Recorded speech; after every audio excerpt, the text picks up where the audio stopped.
Our top story this hour, the US Secretary of State Pompeo met negotiators from the Afghan government and the Taliban in Doha. The meet shows the progress in talks between the groups as Washington speeds up its withdrawal from the region. Pompeo called on the Afghan government and Taliban negotiation teams to separately meet him in a luxury hotel. Pompeo was expected to press for reduction of violence in his meetings with both Taliban and Afghan government. The meeting comes at a time when Kabul was targeted with rockets in a recent attack which has claimed at least 10 lives. The Islamic State took responsibility for the attack. Taliban has distanced itself from the incident. Meanwhile, Chief Afghan negotiator Abdullah has said that both sides are now very close to breaking the deadlock in peace talks. The talks that began in Doha on September 12th had issues over several agenda disagreements. The Taliban had agreed to give up violence in exchange of US troop withdrawal.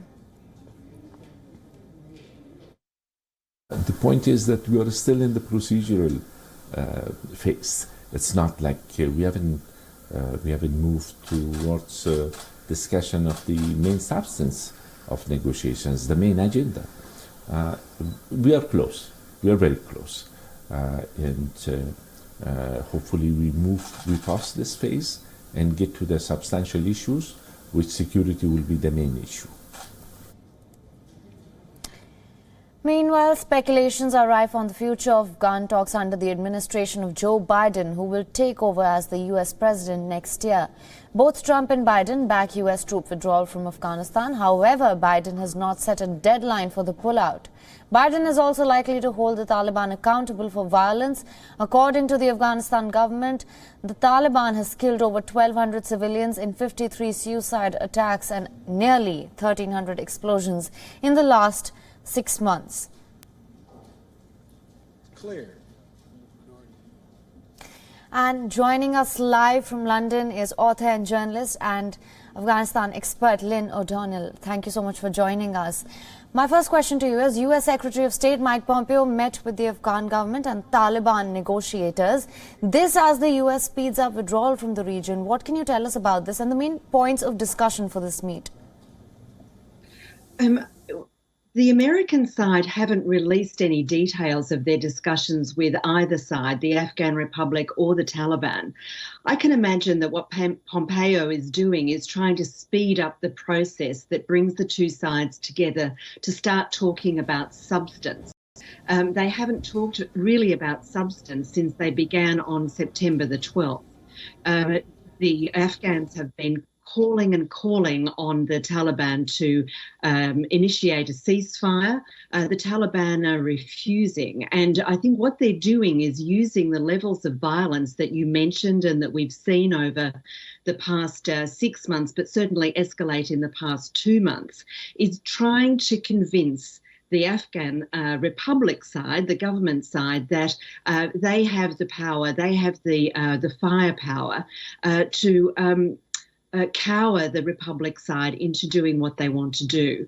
And they have no reason to believe that that's not the case. I doubt very much that Pompeo went and called for a ceasefire. That's not what the international community is generally doing.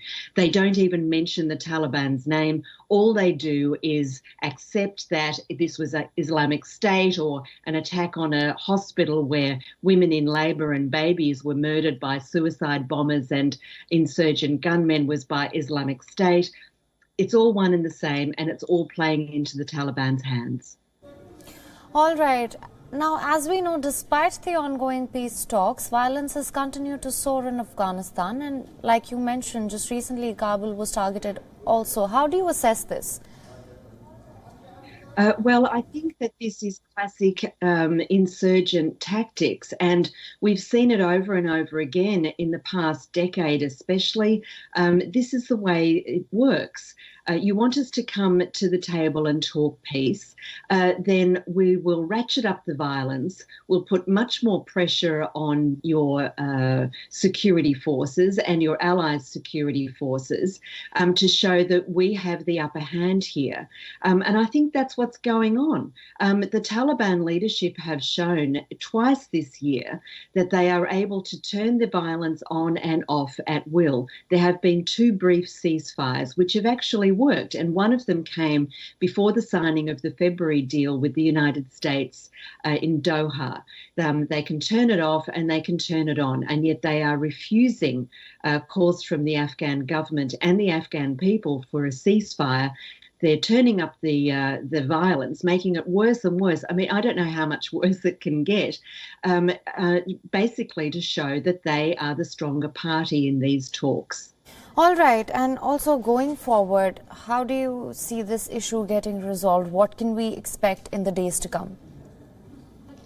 In the days to come, I think days is probably too short a time frame to be looking at this. I think that what's been happening is a wait-and-see stalling process from both sides while the US election process played out. President Trump has entrenched his position in wanting to withdraw from a lot of countries where the Americans are engaged in conflict, and Afghanistan is no different. Whether or not a Biden administration, which still won't be installed for 2 months, will reverse or tone down the slow down the withdrawal process remains to be seen.